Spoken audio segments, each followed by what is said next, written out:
കണ്ണുടയ വള്ളലാരുടെ ഒഴിവിലൊടുക്കം 4-ാം അധ്യായത്തിലെ മറ്റൊരു വെൺപായിലേക്ക് നാം പ്രവേശിക്കുകയാണ്.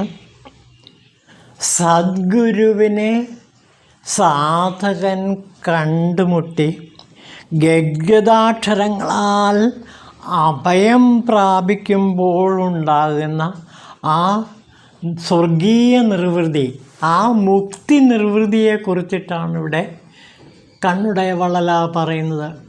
വളരെ ബുദ്ധിമുട്ടി കഷ്ടപ്പെട്ട് ജീവൻ മുക്തിക്ക് വേണ്ടി പല പല മാർഗങ്ങളും തേടി പല വഴികളിലൂടെ അലഞ്ഞു തിരിഞ്ഞ് അവസാനം സാധകൻ സദ്ഗുരുവിനെ കണ്ടെത്തുന്നു.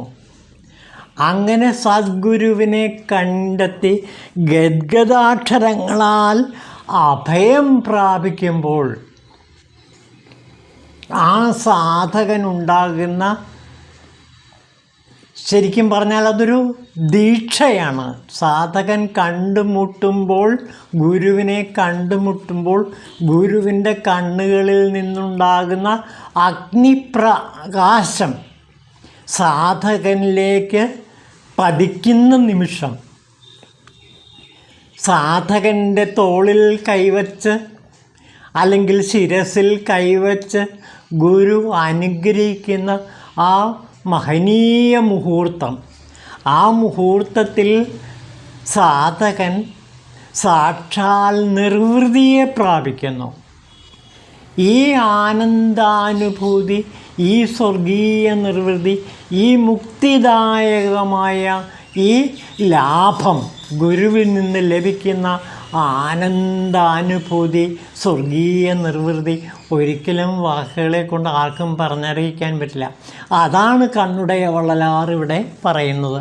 നോക്കൂ, ചെയ്യേണ്ട കർമ്മമെല്ലാം ചെയ്തിട്ടും ആത്മലാഭം കൈവാരാതെ ഏറ്റം നിരാശപ്പെട്ടതിന് ശേഷം സദ്ഗുരുവരൻ തന്നെ പുണ്യത്താൽ പ്രാപിച്ചോനായി ഗദ്ഗദാക്ഷരങ്ങളാൽ അഭയം പ്രാർത്ഥിപ്പോനെ സ്വസ്ഥനായി ഇരുത്തിത്തൻ നിത്യസൗഖ്യത്തെ നൽകുന്ന ഉത്തമൻ മഹാത്മാവേ സത്യനാം ഗുരുവാകും. ആ സത്യസ്വരൂപനായ ഗുരു നിത്യസൗഖ്യത്തെ സാധകന് നൽകുന്ന ആ മഹനീയ മുഹൂർത്തം, അതായത് ചെയ്യേണ്ട കർമ്മമെല്ലാം ചെയ്തിട്ട് ഒരുപാട് കർമ്മങ്ങളുടെ മഹാസാഗരത്തിൽ നീന്തിത്തുടിച്ച് അവസാനം ആത്മലാഭം കൈവരാതെ ഏറ്റവും നിരാശപ്പെട്ടിരിക്കുകയാണ് സാധകൻ. പല വഴികളിലൂടെ, പല മാർഗങ്ങളിലൂടെ, പല സഞ്ചാരവീഥികളുടെ ആത്മസാധകൻ പല കഷ്ടപ്പാടുകളും സഹിച്ച് തത്വജ്ഞാനങ്ങളെല്ലാം സ്വായത്തമാക്കി അവസാന നിമിഷത്തിലെല്ലാം പരാജയപ്പെട്ട് നിരാശപ്പെട്ടിരിക്കുമ്പോഴാണ് ആരെ ലഭിക്കുന്നത്? സദ്ഗുരുവിനെ തൻ്റെ പുണ്യത്താൽ പ്രാപിക്കുന്നത്. അങ്ങനെ പുണ്യത്താൽ പ്രാപിക്കുമ്പോൾ ഗദ്ഗദാക്ഷരങ്ങളായി അഭയം പ്രാപിക്കുകയാണ് സാധകൻ ചെയ്യുന്നത്. സദ്ഗുരുവിൻ്റെ മുമ്പിൽ സാധകൻ അഭയം പ്രാപിക്കുകയാണ്. ഭഗവാനെ, അവിടെ നിന്നല്ലാതെ മറ്റൊരു രക്ഷയും എനിക്കില്ല, എനിക്ക് സ്വാതന്ത്ര്യം നൽകൂ, എനിക്ക് മുക്തി നൽകൂ എന്ന് പ്രാർത്ഥിക്കുമ്പോൾ ആ മഹാഗുരു എന്താണ് ചെയ്യുന്നത്? സ്വസ്ഥാനത്തായിരുത്തി നിത്യസൗഖ്യത്തെ നൽകും ഉത്തമൻ മഹാത്മാവേ സത്യമാം ഗുരുവാകും. സ്വസ്ഥാനത്തിരിക്കുന്നു. തൻ്റെ ആത്മസ്വരൂപം എന്താണ് എന്ന് സാധകന് ബോധ്യപ്പെടുത്തി കൊടുക്കുന്നു. അതാണ് ഉത്തമ ഗുരു ചെയ്യുന്നത്. തൻ്റെ തന്നെ ശിവസ്വരൂപത്തെ സാധകന് കാണിച്ചു കൊടുക്കുന്നു. പ്രത്യഭിജ്ഞ, തിരിച്ചറിവുണ്ടാക്കി കൊടുക്കുന്നു. സാധകന് താൻ തന്നെയാണ് ശിവമെന്ന ആ നിത്യസൗഖ്യത്തെ നൽകി ഉത്തമനായ മഹാത്മാവായ ഗുരു ആ സാധകന് അഭയം കൊടുക്കുന്നു. നമുക്കതൊന്നുകൂടെ വായിക്കാം. ചെയ്യേണ്ട കർമ്മമെല്ലാം ചെയ്തിട്ട് ആത്മലാഭം കൈവരാതെ ഏറ്റവും നിരാശപ്പെട്ടതിന് ശേഷം സദ്ഗുരുവരൻ തന്നെ പുണ്യത്താൽ പ്രാപിച്ചോനായി ഗദ്ഗദാക്ഷരങ്ങളാൽ അഭയം പ്രാർത്ഥിപ്പോനെ സ്വസ്ഥനായിരുത്തി തൽ നിത്യസൗഖ്യത്തെ നൽകും ഉത്തമൻ മഹാത്മാവേ സത്യനാം ഗുരു. ഇവിടെ സത്യം തന്നെയാണ് ഗുരു, ഈശ്വരൻ തന്നെയാണ് ഗുരു, സാക്ഷാത് ദക്ഷിണാമൂർത്തി തന്നെയായി ഗുരുവായി വന്ന് സാധകന് നിത്യസൗഖ്യത്തെ നൽകുന്നു. അതാണ് ഇവിടെ പറയുന്നത്. നിത്യസൗഖ്യത്തെ ഗുരു സാധകന് ശിഷ്യന് നൽകി അനുഗ്രഹിക്കുന്നു. ആ മഹനീയ മുഹൂർത്തത്തെ ഒരിക്കലും വാക്കുകളെ കൊണ്ട് ആവിഷ്കരിക്കാനാവില്ല. എങ്കിലും കണ്ണുടയ വള്ളലാർ ആ വാക്കുകളെ, ആ അനുഭൂതിയെ, ആ സ്വർഗീയ ആ നിത്യസൗഖ്യത്തെ വാക്കുകളിലൂടെ ആവിഷ്കരിക്കാൻ ശ്രമിക്കുകയാണ് ഈ കവിതയിൽ ചെയ്യുന്നത്. എല്ലാ മഹാ ആചാര്യന്മാരുടെ മുമ്പിലും ഇതേപോലെ തന്നെ സാധകന്മാർ ചെന്ന് സമ്പൂർണമായ ശരണാഗതി പ്രാപിച്ച് അഭയം നേടുകയും നിത്യസൗഖ്യത്തെ നേടുകയും ചെയ്യുന്ന കഥ അവിടെ ആത്മകഥകളിൽ വിവരിച്ചതായിട്ട് നമുക്ക് കാണാൻ പറ്റും. ഏറ്റവും നല്ല ഉദാഹരണം കുഞ്ചുസ്വാമിയുടെ ശ്രീ ഭഗവാനോടൊത്ത് എന്ന് പറഞ്ഞിട്ട് ഒരാത്മകഥയുണ്ട്. അതിലെ സദ്ഗുരു ദർശനം എന്ന് പറഞ്ഞൊരു അധ്യായമുണ്ട്. ആ അധ്യായത്തിലേക്ക് നമുക്കൊന്ന് കിടക്കാം. നോക്കൂ, അതിൻ്റെ സമ്മറി ഞാൻ ആദ്യം കുറച്ച് പറയാം. അതായത് പ്ലേഗ് ബാധിച്ച് അണ്ണാമലസ്വാമി മരിച്ചു. അത് മറവ് ചെയ്യാൻ വേണ്ടി ഒരുക്കങ്ങൾ നടന്നുകൊണ്ടിരിക്കുന്ന സമയത്താണ് കുഞ്ചുസ്വാമികൾ രമണ മഹർഷിയെ ആദ്യമായി ദർശിക്കുന്നത്. അപ്പോൾ രമണ മഹർഷിയുടെ അമ്മ കരഞ്ഞു വിലപിച്ചുകൊണ്ടിരിക്കുകയായിരുന്നു. തങ്കപ്പെട്ട ഒരാളെ ഇതാ കൊണ്ടുപോയിരിക്കുന്നു, എത്ര വലിയ ദുരന്തമാണ് അനുഭവിക്കേണ്ടി വരുന്നത് എന്ന് ആ അമ്മ, രമണ മഹർഷിയുടെ അമ്മ കരഞ്ഞുകൊണ്ട് കേഴുന്ന സമയത്താണ് കുഞ്ചുസ്വാമി അവിടെ എത്തുന്നത്. കുഞ്ചുസ്വാമിയെ കണ്ട സമയത്ത് തന്നെ രമണ മഹർഷി പറയുകയാണ്, തന്നെ ചൂണ്ടിക്കൊണ്ട് ശ്രീ ഭഗവാൻ പറയുന്നു. ഇനി നമുക്ക് കുഞ്ചുസ്വാമിയുടെ വാക്കുകളിലേക്ക് തന്നെ പ്രവേശിക്കാം. നിങ്ങളൊക്കെ ഇത്രയും ദുഃഖിക്കുന്നത് എന്തിന്? പോയ ആളുടെ സ്ഥാനം ഏറ്റെടുക്കാൻ ഇതാ വേറൊരു മകൻ എത്തിയിരിക്കുന്നു. ഇതാണ് രമണ ഭഗവാൻ ആദ്യമായി കുഞ്ചുസ്വാമിയെ ചൂണ്ടിക്കാണിച്ചുകൊണ്ട് അവിടെയുള്ളവരോട് പറഞ്ഞത്. ആ സമയം ഇനി രമണ മഹർഷിയുടെ ഈ അനുഭവത്തെക്കുറിച്ചിട്ട്, തനിക്ക് ലഭിച്ച ഈ മഹനീയ നിത്യസുഖത്തെക്കുറിച്ചിട്ട് കുഞ്ചുസ്വാമി തുടർന്ന് പറയുന്നു. നമുക്ക് കുഞ്ചുസ്വാമിയുടെ വാക്കുകളിലൂടെ തന്നെ ആ രംഗം കാണാം. ആ സമയം ഭഗവാന്റെ അമൂല്യമായ ഈ വാക്കുകളുടെ പ്രാധാന്യം ഞാൻ മനസ്സിലാക്കിയില്ല. മാത്രവുമല്ല, ആ മഹതി ശ്രീ ഭഗവാന്റെ വിശുദ്ധയായ മാതാവും അവിടെ സമീപത്തുണ്ടായിരുന്ന മാന്യൻ ശ്രീ ഭഗവാന്റെ സഹോദരനായ നിരഞ്ജനാനന്ദ സ്വാമിയുമായിരുന്നു എന്ന വിവരം ഞാൻ പിന്നീടാണ് മനസ്സിലാക്കിയത്. രാവിലെ 7 മണിയായി. ആ സമയത്ത് എന്താ സംഭവിച്ചത് നോക്കാം. കുറേ കഴിഞ്ഞപ്പോൾ അവിടെ ശ്രീ ഭഗവാനും ഞാനും മാത്രമായി. ഇതേവരെ ശ്രീ ഭഗവാൻ ഒരു വാക്ക് പോലും എന്നോട് പറഞ്ഞിരുന്നില്ല. അദ്ദേഹം അല്പം മാവ് ഒരു ചെറിയ ടിന്നിൽ നിന്നെടുത്ത് ഒരു പാത്രത്തിലിടുന്നതും അതിലേക്ക് തൻ്റെ കമണ്ടുകളിൽ നിന്ന് വെള്ളമൊഴിച്ചിളക്കുന്നതും ആ പാത്രം പിന്നീട് ഒരു കൽക്കരി അടുപ്പിൽ വയ്ക്കുന്നതുമൊക്കെ ഞാൻ ശ്രദ്ധിച്ചു. അദ്ദേഹം ഒരു ദിവ്യ ഔഷധം ഉണ്ടാക്കിയാണെന്ന് ഞാൻ കരുതി. ഞാനത് നിശബ്ദം വീക്ഷിച്ചിരുന്നു. വാസ്തവത്തിൽ അത് ഒരു തരം കഞ്ഞിയായിരുന്നു. അദ്ദേഹം അതിൽ നിന്ന് കുറച്ച് ഒരു പരന്ന പാത്രത്തിലൊഴിച്ച് എഴുന്നേറ്റ് മൂടി വച്ചിരുന്ന ഒരു കുട്ട പൊക്കി.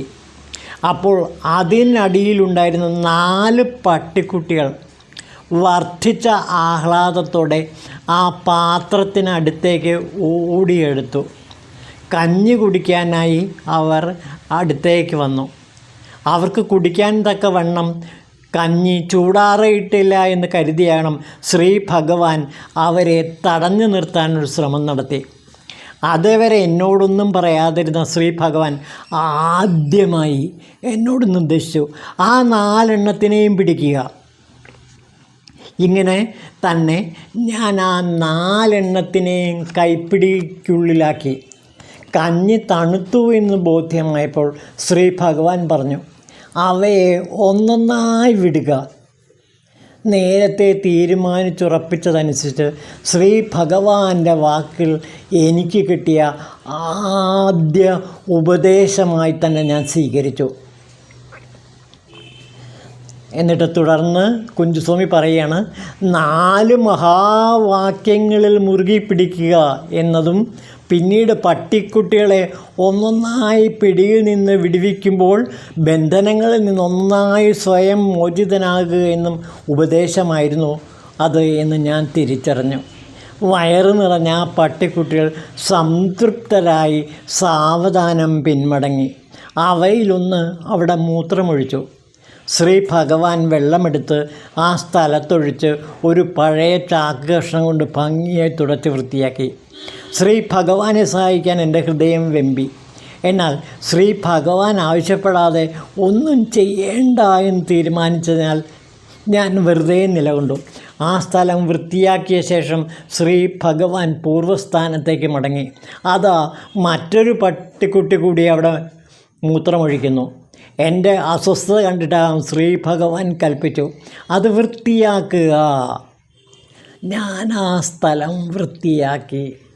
മാലിന്യങ്ങൾ മാറ്റി മനസ്സ് ശുദ്ധമാക്കുക എന്ന ശ്രീ ഭഗവാന്റെ 3ാമത്തെ ഉപദേശമായി ഞാനതിനെ കണക്കാക്കി. അളവറ്റ സന്തോഷവും മനഃശാന്തിയും എനിക്ക് ലഭ്യമായി. അപ്പോൾ ഭഗവാന്റെ വാക്കുകളുടെ പൊരുളെന്തായിരുന്നു? മാലിന്യങ്ങൾ മാറ്റി മനസ്സ് ശുദ്ധമാക്കുക. മാലിന്യങ്ങൾ മാറ്റി മനസ്സ് ശുദ്ധമാക്കുക. ഇതാണ് ഭഗവാൻ രമണ മഹർഷി ആദ്യമായി കുഞ്ചുസ്വാമിക്ക് കൊടുത്ത ഉപദേശം.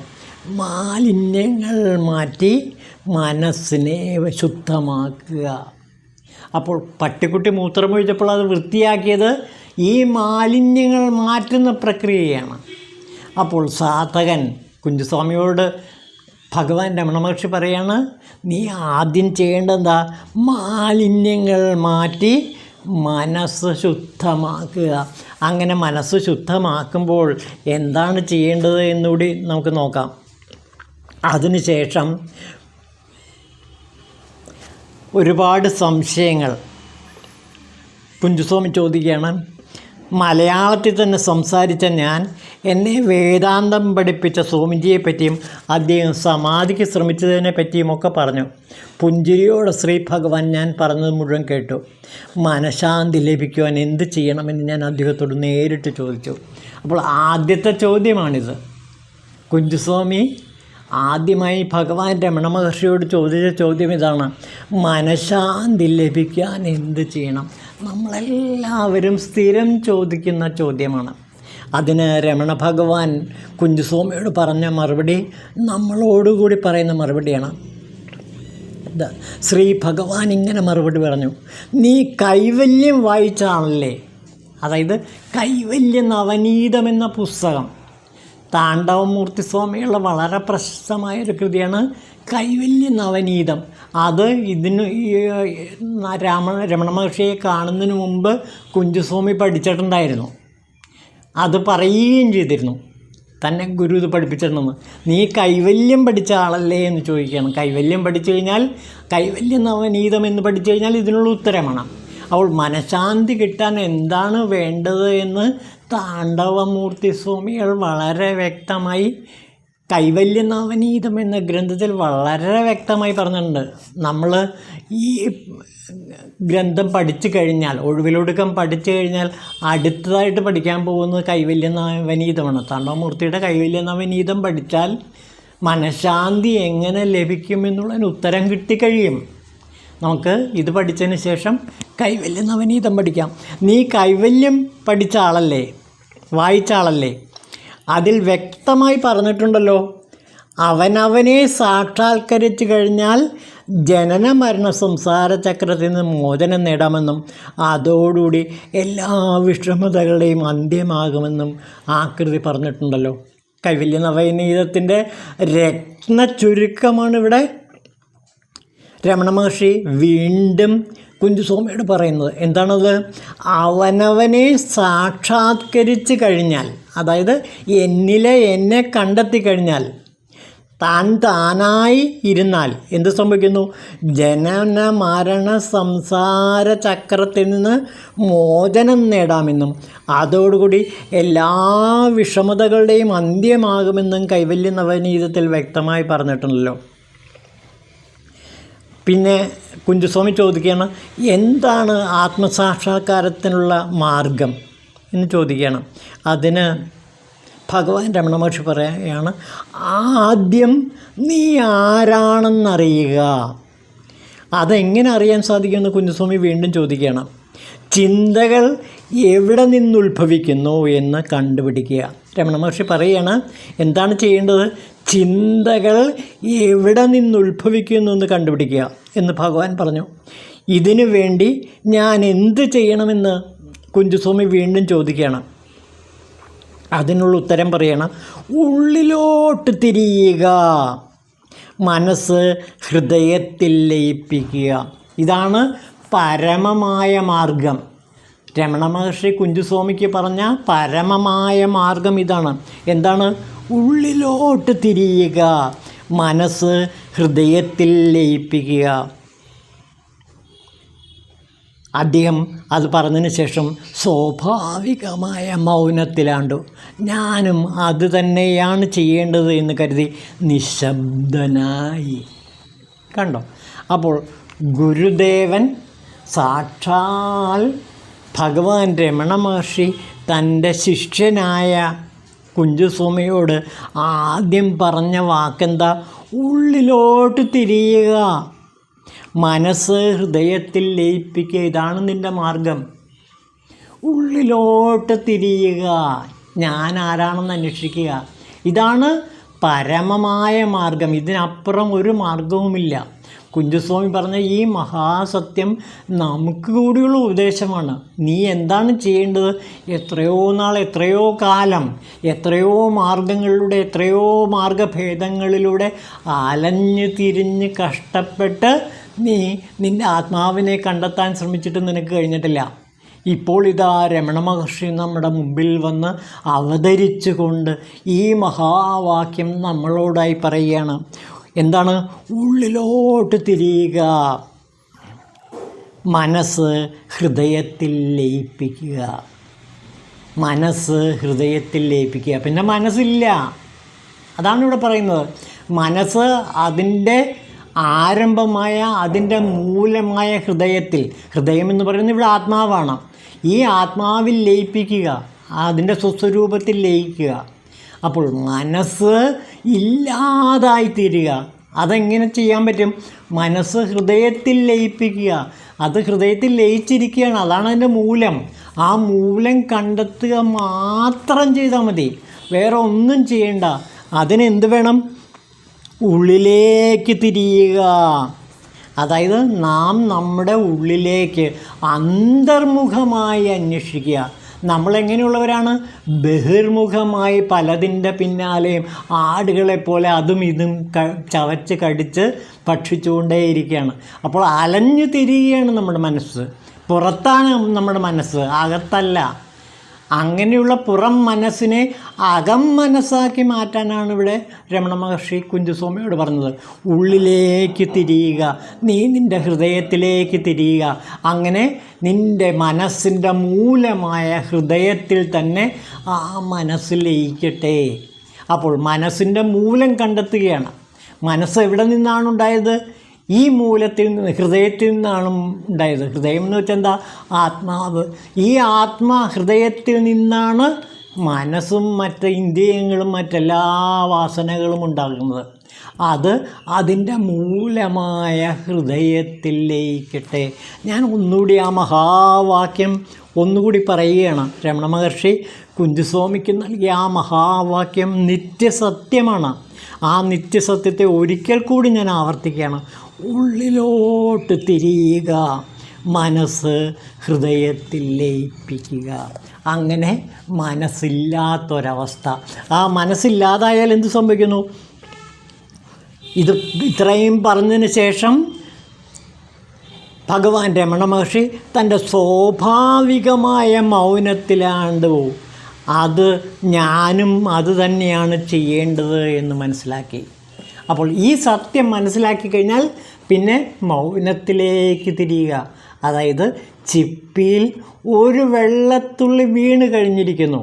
ഇനി കടലിൻ്റെ അഗാധതയിലേക്ക് ആ ചിപ്പി താണ് മൗനത്തിലാണ്ട് മുങ്ങുന്നു. പിന്നെ ഒന്നും അവശേഷിക്കുന്നില്ല. പിന്നെ അത് മഹാരത്നമായി മാറുന്നു. മുത്തിച്ചിപ്പി മഹാരത്നമായി മാറുന്ന അവസ്ഥാവിശേഷം. ഈ ഒരു തുള്ളി വെള്ളം, ഏതാണ് ആ ഒരു തുള്ളി വെള്ളം?